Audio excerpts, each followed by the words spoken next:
Greetings and salutations, everybody. Spencer Kyte, your friendly neighborhood Spencer man, back here on SevereMMA's YouTube channel with 10 Things I Like, which is a weekly series we will do every Thursday in advance of a UFC event. It is exactly what the name implies. I will jump on here, I will sit at my desk behind this microphone and let you know 10 elements about the upcoming fight card that I'm really excited about, that pique my interest. It can be simple fact of a certain fighter is competing. It may be an individual matchup that just really tickles my fancy. It's something that really I'm looking forward to seeing. It could be narrative things. It could be storyline things. It's a whole bunch of different opportunities. It could be something as stupid as, way back in the day, one of the things I often liked when Brian Ebersol, if you remember that name, used to compete, was waiting to find out what kind of weird design was going to be shaved into his ample chest hair. I haven't had to pull one of those out lately or in a very long time because these fight cards are full of things that intrigue me, full of competitors that I'm interested in seeing compete. But you never know. There may be we may have to get back there. If we get a dud of a card, we may have to get back there. But thankfully, the slate looks pretty good from here until the end of the year. And the slate on Saturday looks outstanding. So let's get into it. These are the 10 things I like about UFC Vegas 62. Number 1, Alexa Grasso is the best version of herself that we've seen to date. I had the chance to speak to Alexa on Wednesday morning. It was a great conversation. Story should be up on the UFC website by the time you listen to this. And we talked a lot about sort of the course of her career, right? You remember when she came into Invicta as a 21-year-old, there was a lot of promise. There was a lot of hype. She had a good career in Invicta, got 4 wins, signed by the UFC, entered as sort of this rising star with a lot of expectations. And it didn't necessarily work out right through those first kind of 3.5 years in the UFC. She had some losses. She struggled with weight management and in terms of making weight ahead of her fights. She had some injury issues. She had some visa issues. And it just sort of felt like for a while that she was going to be one of those cautionary tales of a fighter that had all of this hype, all of this promise, and then just didn't get there. It didn't pan out. Sort of one of those athletes that we look at as like, this is why we don't get too excited about 25, 26, 27-year-olds. Fast forward to today. She's on a 3-fight winning streak. She's looked outstanding since moving to flyweight. She's cleared up all of the weight issues by going up a division. Funny how that works. She's coming off an outstanding performance against Joanne Wood and a great fight against Maycee Barber before that, or a great performance, I should say. One-sided performance at that against Maycee Barber. And she goes into her first main event sort of on the cusp of title contention. I personally believe that the winner of this fight should be next in line to challenge for the flyweight title. That's something I wrote about for OSDB Sports that will come out on Friday. Please go check that out, osdbsports.com. But even if that doesn't happen, this fight on Saturday, even if that isn't how this ends up playing out or how things shake out, this fight on Saturday is Alexa Grasso at her best, and we're finally getting the chance to see her live up to all of that promise, her showcase the abundance of skill that she always had, but put all the pieces together. And she talked when we spoke on Wednesday just about overall maturity, both as an athlete and just as a person, right?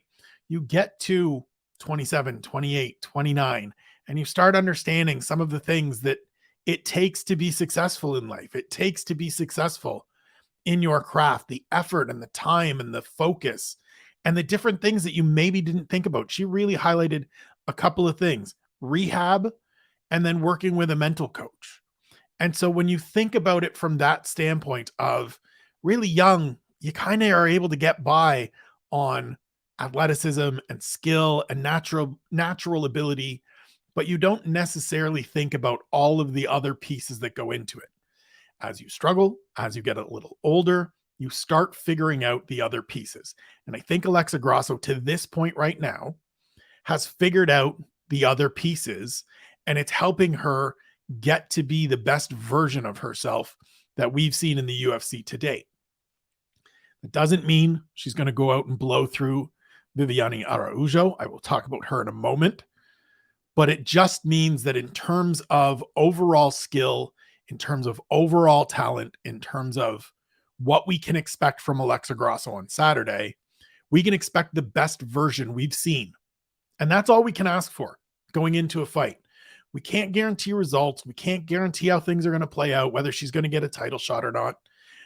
But we can hope for the best version of her. And speaking to her Wednesday, that's where she's at. She's confident. She's excited. She's looking to have a great performance. She's very complimentary of Vivi and what she brings to the octagon. She's excited to be in this position headlining. As she said to me when I asked her about sort of finally being at this space where she was always sort of forecasted to be, her response was basically, if this isn't what you're going for, if this isn't what you're chasing, what are you doing here? It was great to hear. She's super excited. She has looked fantastic in this weight class. And I can't wait to see this version of Alexa Grasso step into the octagon on Saturday.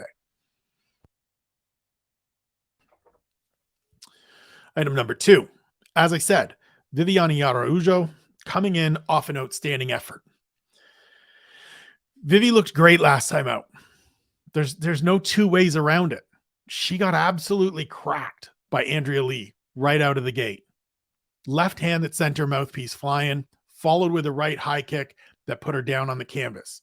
Talked to her on Tuesday, and she said, look, there were 2 flash knockouts there. I got knocked out and I got knocked out a second time.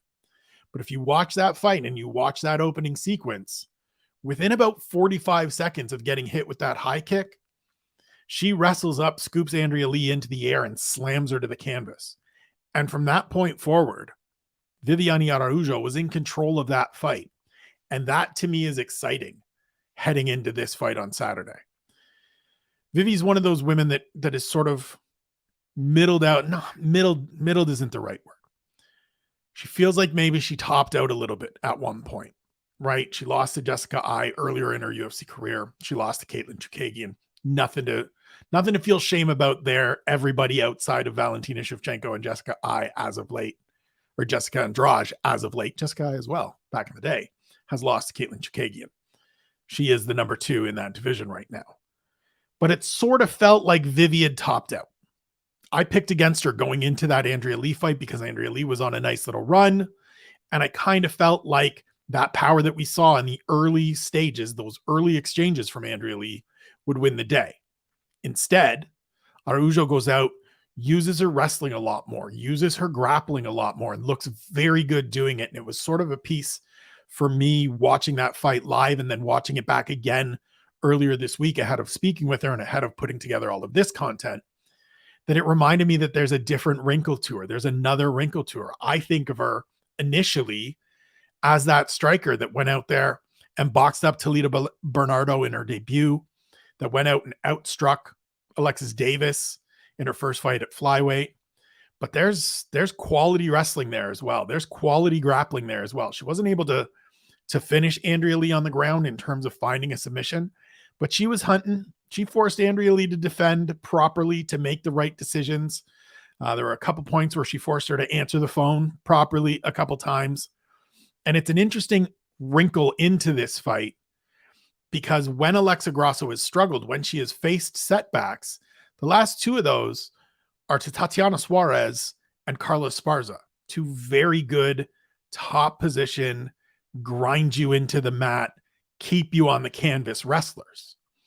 And so Vivi, with all the confidence in the world, after going through that adversity against Andrea Lee and coming out of it with a very good decision win, comes into it, this fight on Saturday, with a bit of a path that she can certainly look to mine in terms of getting the victory. And that excites me. 1 second, I gotta sneeze.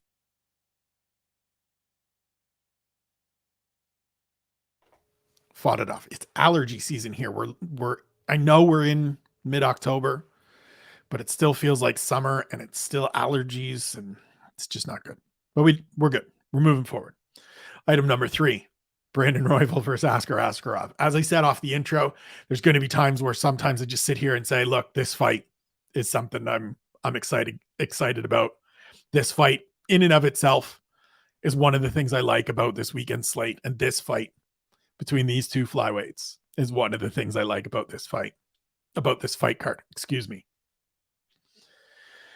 Brandon Royval's a lunatic. I just wrote about Askarov, and I called Brandon Royval an agent of chaos. I think that is a perfect encapsulation of him. I said yesterday in one question, my question for this fight was chaos versus order, Brandon Royval being the chaos side of that. I love seeing Brandon Royval compete. I think he has not only does he have the aggressive style and sort of the all action style, which is something I and most fans enjoy, but it's almost an understanding to his chaos. It's almost like he knows I need to be this chaotic guy. This is my strength. This is my plus. And so he just plays to it. He's not somebody that comes out here and is like, let me switch this up and he's not going to go out on Saturday and try to out technical Askarov. It just doesn't make sense. He's not the more technical fighter. That belongs to Askarov, and Brandon Royval will just go out there and try to create chaos. On the other side of things, Askarov is coming off his first loss, although haven't spoken to him as well. He doesn't look at that fight against Kai Kara-France as a loss. He says, look, I was out for a year before that. I had surgery in there. So I wasn't 100% healthy. I wasn't all the way dialed in the way that I should be. I was at 50, 60, 70%, whatever it is. Saturday night will be me at my best. Camp was good. Everything's good. I'm ready to go. Now you got to prove it. Now you got to show it, because there's going to be a dude walking you down in Brandon Royval that is looking to just test every ounce of that and every ounce of your being by putting you in uncomfortable positions and making you deal with that bundle of chaos that he is. And I cannot wait to see this fight. Add into that this is number 4 and number 5 in the flyweight division, just a couple months ahead of the 4th fight between Davison Figueiredo and Brandon Moreno. Add into that each of these guys has already faced Brandon Moreno, and we've got Alexandre Pantoja sitting there waiting for an opportunity. This fight has some serious divisional significance to it. Add that with the chaos, add that with all the things I like about both of these fighters and the contrasting styles, and it is easily item number 3 on the list of things that I like on Saturday. Item number 4. I just love the fight between Dusko Todorovic and Jordan Wright. I'm sorry. I said it yesterday. Sometimes I just want to see two dudes go out there trying to take each other's head off. And that's what these two middleweights are going to do. They don't know any other way. They're not defensively responsible enough to avoid it.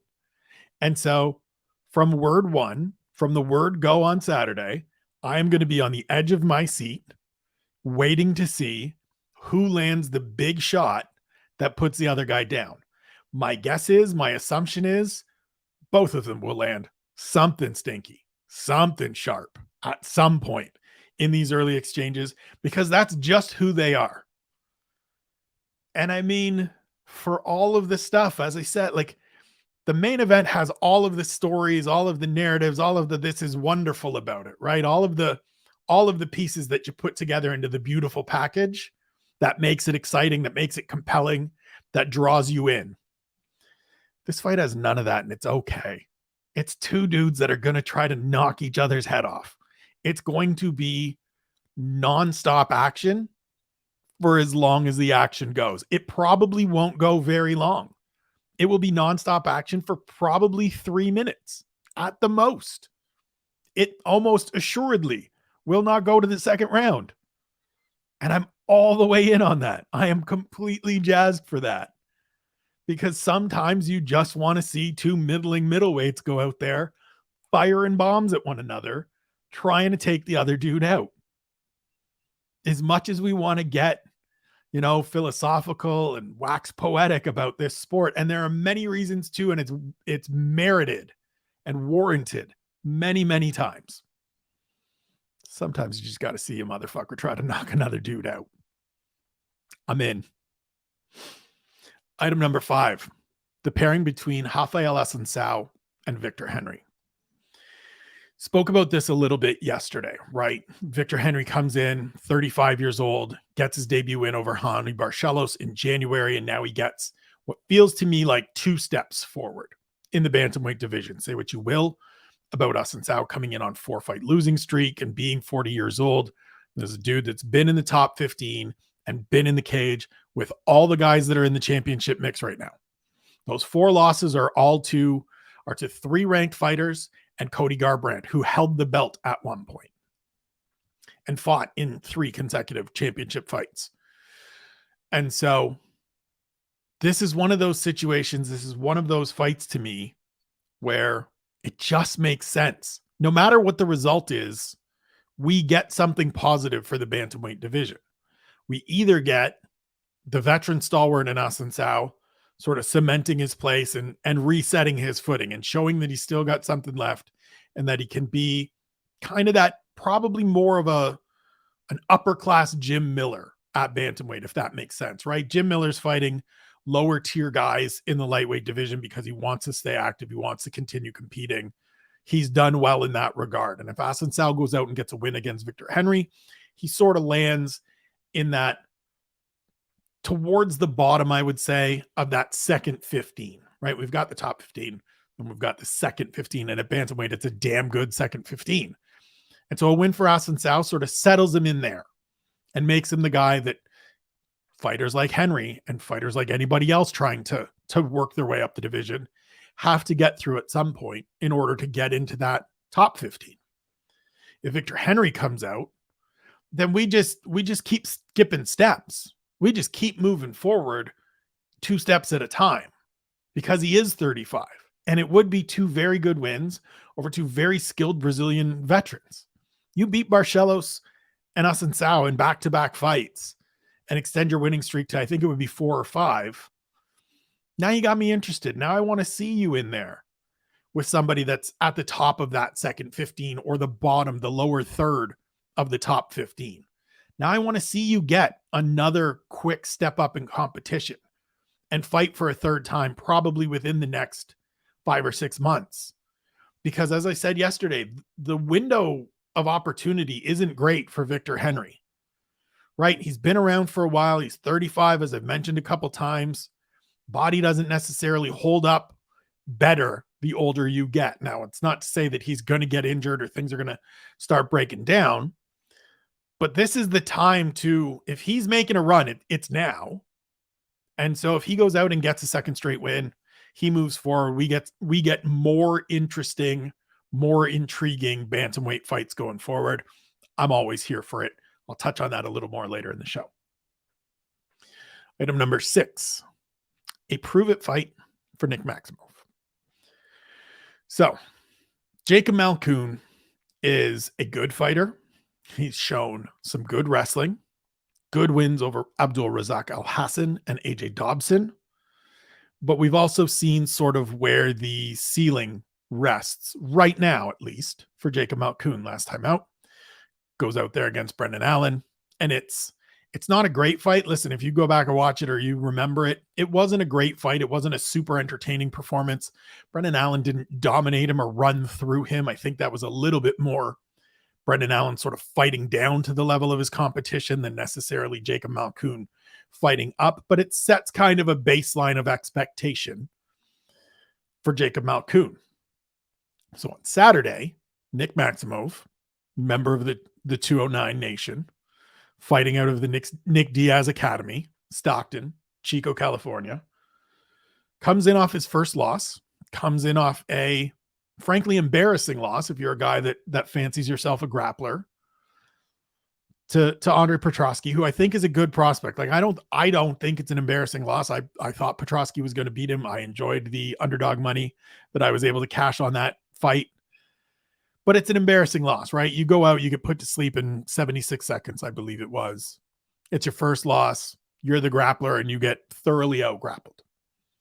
And so now it's time to prove it. Now it's time to show everybody just what you've got, where you fit in this division. Reset sort of your floor, right? Reset where you're at. Because the win over Punahele Soriano last year, I believe it came in Houston in Las Vegas at UFC 266. It was a good win, but it was a debated win. We didn't see a lot from him. It again, as I said yesterday, was a lot of kind of just grappling and stalling, kind of just wrestling and holding, as opposed to hunting for submissions and advancing positions and things like that. And so to follow that with the loss to Petroski, it's just a bunch of question marks right now with Nick Maximov. We don't know whether he's somebody that still has a future and just lost to a guy that has a little bit more experience and is a little more savvy and a little more well-rounded.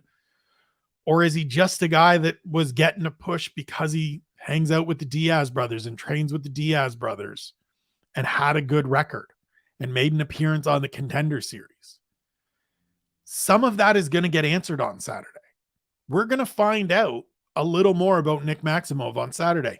Whenever somebody's coming in off their first loss, especially after their first loss, you find out a great deal about those athletes. Because this is, I don't like this. I don't like the way this feels. I don't like coming in off a loss. I want to get this sour taste out of my mouth. Or this is one loss turns into two. And now the guy that was undefeated is on a losing streak. And so I'm very curious to see what we get out of Nick Maximov on Saturday. As I've said yesterday, throughout sort of talking about him over the course of my career, I haven't been sold thus far. And I'm really interested to see how things go on Saturday. Item number 7, the fight between Sam Hughes and Piero Rodriguez. Love this fight. I absolutely adore the strawweight division. I think it is one of the most exciting divisions overall in the UFC right now. The depth of talent is good. It sort of feels very much like the bantamweight division is for the men's side of things. The blend of talent, the overall composition of the weight class in terms of contenders and prospects and steady veterans and dark horses and intriguing sort of unknowns. It's all coming together, makes it really exciting. And this fight sort of fits into that lower end prospect kind of question mark with Sam Hughes. Figure out a little bit more about each of these athletes on Saturday. And I cannot wait to see it. Hughes has looked very good since connecting with the crew at Fortis MMA. 2 straight victories. Went out and followed direction perfectly in the 3rd round against Elise Reed last time out. She had broken her. Saif Saud said, look, go out there and get her out of here. She wants out. You can finish her. Go finish her. And Sammy went out and finished her. On the other side of things, Piero Rodriguez is mean. She is tough. She is dangerous. She is aggressive. She's trained at great gyms, as I said yesterday. She's coming off a very good win over Kay Hansen, who I still think highly of, even though she's struggled, even though things haven't gone well for her over the last couple of years. And this is one of those fights that's going to, for me, not only dictate which one of these two goes forward. Obviously, the victor moves forward, but it's going to tell us a little bit more about each of these athletes. There's a very good chance that we come out of this on Saturday, or at least that I come out of it on Saturday, kind of thinking highly about each of these fighters, sort of still high and still interested and still confident in the future potential of each of these fighters. This might be one of those situations where we get 2 very good prospects facing off against one another in the early stages of their career. And we look back on it in 3 or 4 years ago, man, that was a better fight than we knew at the time. Look at where they've gotten to now. I think that's on the table. I also think that one of these fighters, either of these fighters, has the potential to go out, look really good, and sort of grab that torch and run with it a little bit, as this is somebody we really need to be paying attention to in this division. Because if you're Sam Hughes, get a win, hand Piero Rodriguez her first loss, turn it into a 3-fight winning streak. Those things don't happen unless you're very good, especially in a division like this against an undefeated prospect like Piero Rodriguez. Other side of the coin, if Piero goes out there and stomps Sam Hughes on Saturday, that tells you something. That's a statement. People will look at the record and say, oh, well, she's only 2-3 in the UFC. Don't just look at the record, look at the recent results, look at who she's fought, look at where she was, look at how that has changed in the last year. Those are the things to consider. Sam Hughes is a different athlete, different competitor today than she was in those first 3 fights. So it's not just about the record. And I think we're going to find out on Saturday a little bit more, or maybe even a lot more, about what each of these women are made of and where their futures may lie in the 115-pound weight class. Item number 8, Tatsuro Taira's sophomore appearance. As I spoke about yesterday, Taira was my fighter to watch this week. I think extremely highly of this young man. Watched his fight with Carlos Candelario back yesterday to put together that fighter to watch piece. It's a lot of good things from a 22-year-old. And that's what has me excited. That's why I like this fight with CJ Vergara so much on Saturday. He's 22. The skills are already there. The talent is already there. The raw materials are there. I sort of liken it, if I can liken it to sort of, I'll go basketball. It's more my sport. I was going to go football, but then you don't know if I'm talking about American football or the world football. And I don't have the world football sort of acumen to pull this off. So I'll go basketball. Taira to me is a guy that is a first round pick, but sort of in that 8 to 15 range of the draft where they could be really, really good. And you could end up finding somebody that's outstanding, right? Current Phoenix Suns guard, Devin Booker, went 13th or 14th in the draft. He is now one of the 20 best players in the league. He was a gem that was brought along slowly but surely in Phoenix and developed into an absolute standout. That's what I think Taira is. That's what I think the potential is, at least, because the raw materials are there. The pieces for building a very successful fighter and a legitimate contender in this division are there. You see it in the fight with Carlos Candelario. There's clean, crisp striking, good combinations, does some body work. The grappling and the wrestling and the submission game, you see the framework of it. And then you factor in that he's 22 and there's an abundance of room to continue growing as he gains experience at the high end, as he gets the chance to train with better people, to refine some of those aspects, like we talked about with Alexa Grasso off the top. As you get older, you figure out all the secondary and tertiary pieces that you have to work on. As you continue to fight in the UFC, you're able to bank more money to fund those things. I think the talent is there. I'm super curious to see what this fight looks like, to see what he's bolted on, to steal a phrase from Harry, over these last 5 months since that fight with Carlos Candelario. I think Vergara is a good test. I think it's a good measuring stick opportunity. Cannot wait to see this fight on Saturday. Item number 9, Chaos Agent Mike Jackson. I called Brandon Royval an agent of chaos earlier. Mike Jackson is an agent of chaos as well, but a very different type. Brandon Royval's is inside the cage. Mike Jackson's is both inside and I guess outside as well. This is a guy, I said it yesterday, like I'm just fascinated. I'm just fascinated. He's 37. He's had 3 fights. There's a win, there's a loss, there's a no contest. They're all memorable for one reason or another.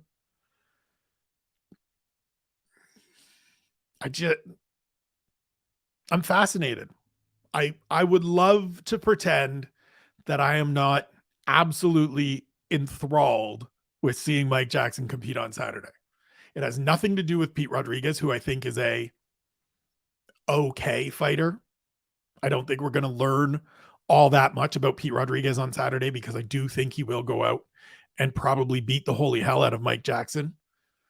But like, I can't sit here and pretend. I can't sit here and lie to you guys and act like I'm not interested, right? It's just been so weird. It's just been so awkward and chaotic and strange.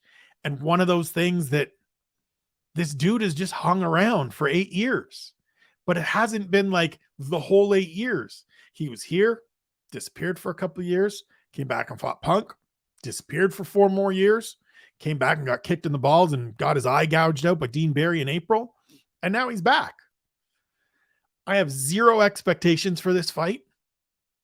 I am absolutely enthralled, as I said. I will be in my office across the hall, sat down, laptop open, ready to go well before this fight starts.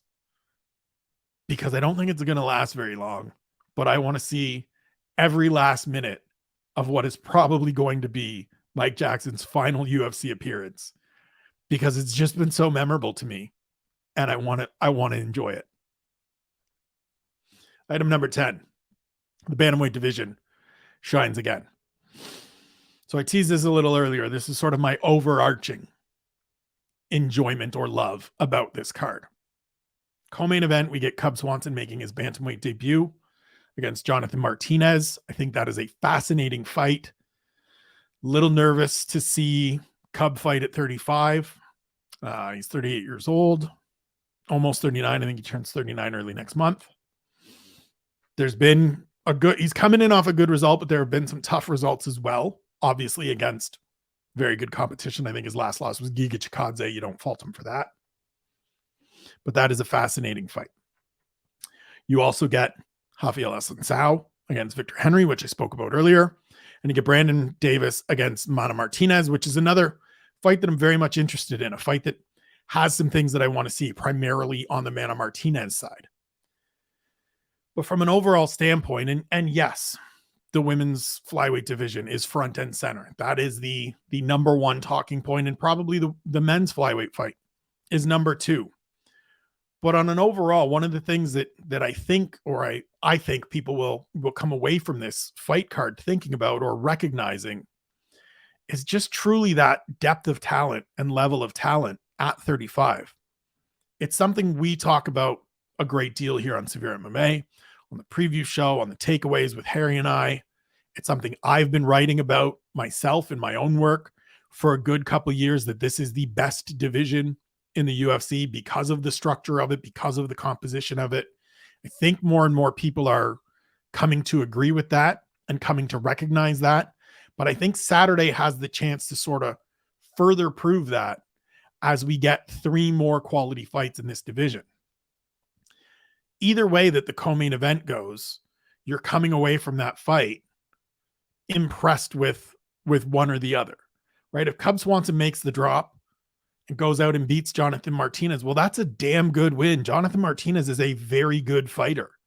And it starts to give you a little bit of that Jose Aldo vibes, right? We talked about it on the preview show. We talk about it on the preview show. We all doubted Jose Aldo going down to 35, and he got to a position where he not only fought for the title, but was competitive against some very good fighters, some ranked fighters in that division, before running into Merab Dvalishvili in his final UFC fight. On the flip side, if Jonathan Martinez goes out and beats Cub Swanson, it reiterates how good and how deep and how talented this division is, right? It reminds you that Jonathan Martinez is now on a 4-fight winning streak if he wins on Saturday, and has won 6 of his last 7, and is one of those guys that we don't talk about almost at all, but is in that second 15. And it reminds you how skillful and talented and dangerous the second 15 is at bantamweight, which isn't something you can say about most divisions. The same goes for the Assuncao Victor Henry fight, right? I talked about it earlier. No matter who wins that fight, they move into that second 15. They probably in a position to fight a guy like Jonathan Martinez. Timelines will line up. That would make a lot of sense if that's how it shakes out, or Cub Swanson for that matter. That's how it shakes out. I could see the winners of those 2 fights matching up against each other. Sean Shelby, McMaynard, if that's what you do, just at least give me a dap. Shoot me a text. Tell me thanks. Happy to help. And then the Mana Martinez Brandon Davis fight is a good fight. It should be an entertaining fight, an action fight. And I think if Mana Martinez goes out and has the kind of performance that I think he's capable of, it'll be another reminder of, oh, look, there's another 26-year-old that has some upside in this division, that has some potential that can maybe do some things sort of in the back half of the division for now, but with the potential to move forward into that front half of the division. And so I think as much as we're going to be talking about Alexa Grasso and VIviane Araujo, as much as we're going to be talking about Brandon Royval and Askarov, one of the things that I do think people will be talking about and that I look forward to seeing on Saturday is sort of another display of just how great the bantamweight division is right now in the UFC. So those are the 10 things. I will be back here tomorrow with 2 different videos. One will be the Punch Drunk predictions, which may have to get renamed. We'll figure it out. I'm going to be taking part in the SevereMMA staff picks. So you'll get the headshot picks that I have for each week a little earlier in the week. And then you'll get the full explanation of why and the reason behind everything. And maybe even the method of victory and thoughts on those things for the full card here every Friday. And then the other piece will be So You Want to Make a Bet, my betting show, my version of the betting show that Shawnee does over on SureDog. I started doing it at the start of August over on the Keyboard Kimura newsletter. I'll be honest, the returns haven't been there yet. It's a work in progress. I'm still trying to have that really good night. I like some of the fights on this card. I like some of the odds that are available on this card. So jump back here tomorrow and we will get into those. Until then, I'm Spencer Kyte, your friendly neighborhood Spencer man. I'm very happy to be here. I thank you for checking out this video. Check out the rest of the stuff from the rest of the crew. Sign up for the SevereMMA Patreon. Be good to yourselves. Be good to one another. Know that you're loved. And we'll see you tomorrow.